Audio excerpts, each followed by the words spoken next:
Welcome back, and thank you for joining for another one of Mike and Billy's whiskey reviews. Just going to be Mike today, as I have more time to sit in front of a camera and drink than Billy does. And today, I will bring you the Laphroaig Quarter Cask, 48% ABV. Laphroaig, an Islay distillery, known for extremely peaty whiskeys. If this is the first time you watch one of our videos, on the southern coast of Islay, and right next to Ardbeg and Laphroaig. The quarter cask is a little bit different of an expression than what I'm used to as far as Laphroaig. The quarter cask is a whiskey that is aged roughly 5 years in traditional American ex-bourbon barrels, and then they're transferred for a finishing period into quarter casks, which are, as the name would suggest, about a fourth of the size of a traditional, I believe, sherry butt, or that could be a bourbon barrel. Not exactly sure. If anyone knows, tell me in the comment section. So this is an extremely young whiskey. This is a NAS whiskey. This is not a whiskey that has really any information on what the age statement is, but probably around 5-6-year-old whiskey. So Laphroaig has been kind of doing this lately. A lot of these NAS whiskeys.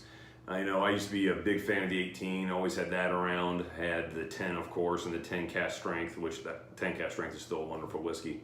But a lot of these NAS whiskeys are coming from Laphroaig now. They don't make the 18-year-old anymore. The only readily available age statement whiskey you can get from Laphroaig is a 10-year-old.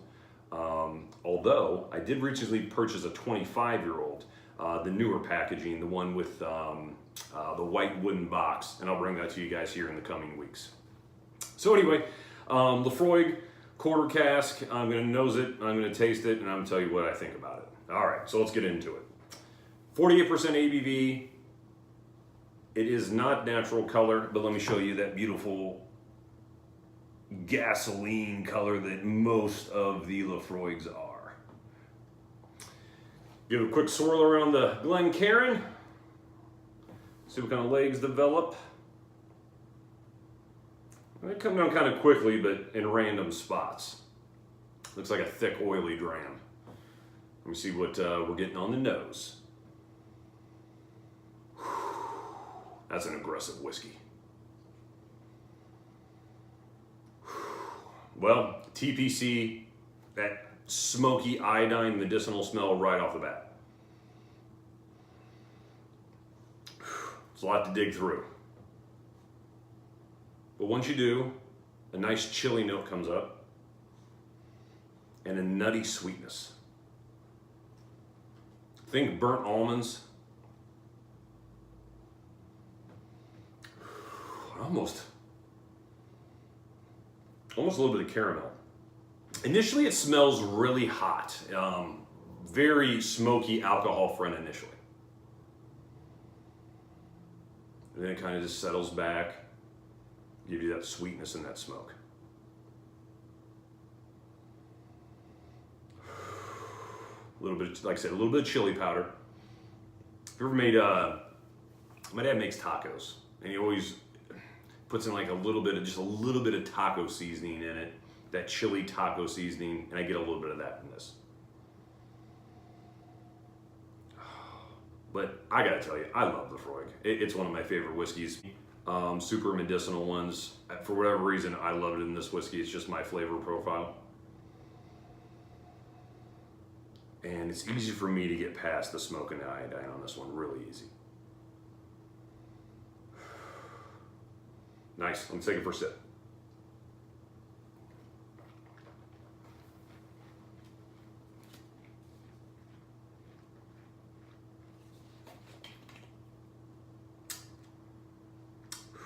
Not nearly as aggressive on the palate as you might think, nosing it. It's actually, for a 48% young, heavily peated whiskey, an easy one to take. Of course, you're getting that smoke, that TPC that Laphroaig is known for. On top of that, you're kind of getting a, again, like a sweet nuttiness that's really, really nice. Almost buttery, sweet nuttiness. Now that it takes a second just to hit my palate. So buttery, sweet nuttiness, really nice. See if this on the back will tell me anything special that I want to share with you guys.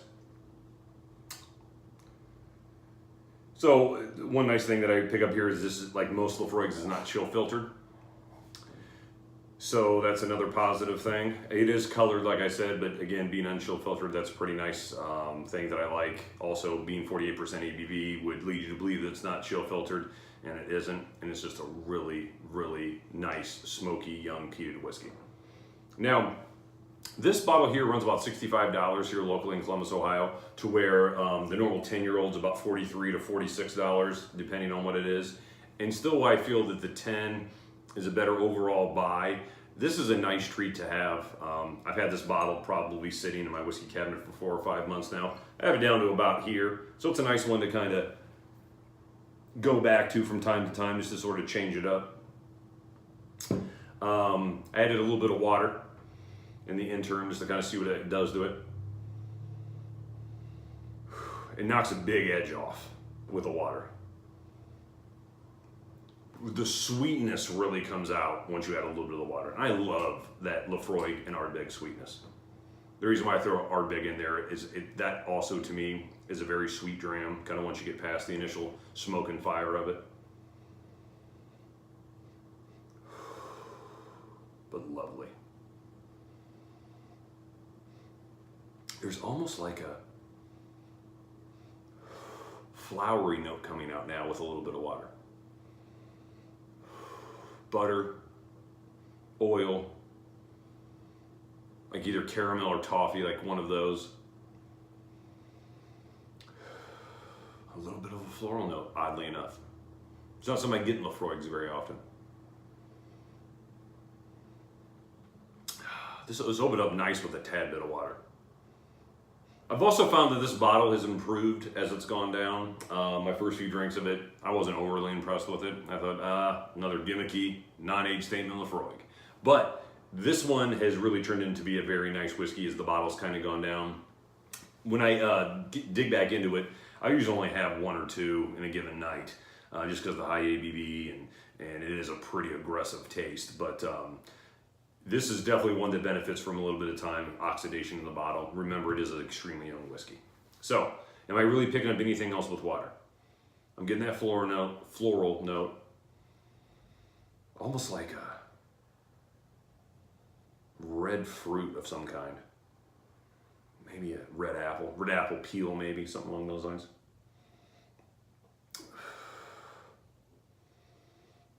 With that medicinal smoky notes, taking a small step back and kind of let some of the other flavors come in.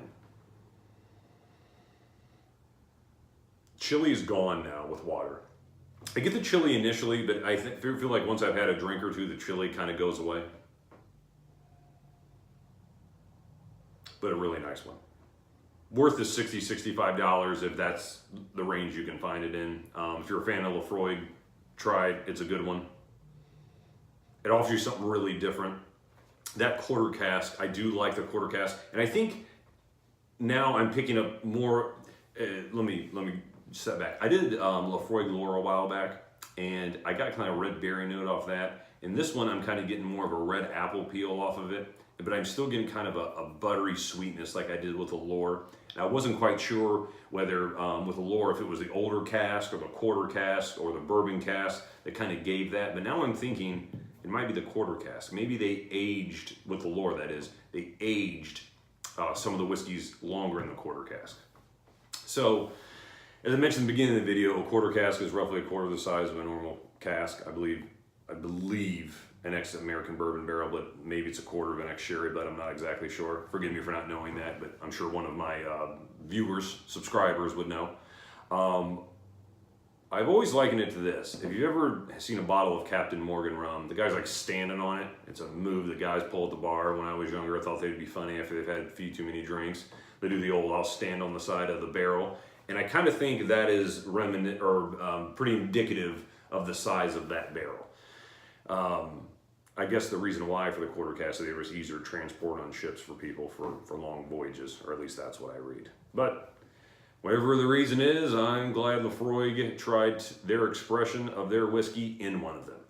So, let me give it a last little sip and see if the flavor has changed at all with water.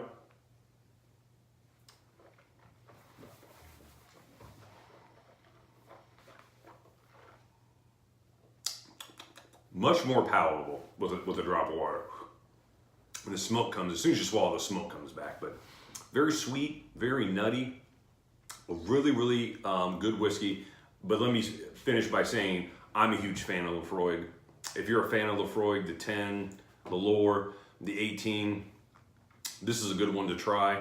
I'm happy I gave it a try. This is my first bottle. But as far as whiskey score, I would say it's about an 88 out of 100, 87, 88 out of 100. Good whiskey, not great whiskey, but it's reasonably priced, affordable, available. You know, wherever you're at, you should be able to walk up into your local liquor store, and hopefully this will be available for you, as well as say like the 3 wood and usually the Select and the 10. Those are the ones that seem to be readily available.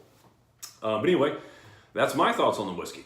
I want to thank you for once again joining me for another one of Mike and Billy's Whiskey Review. Billy apologizes he couldn't be here, but he's a busy guy, Billy. So I'll just knock out a couple of videos in the meantime to keep you guys entertained. Hope you don't mind the solo act, but I do appreciate everyone tuning in. And until next time, I wish you all happy drinking.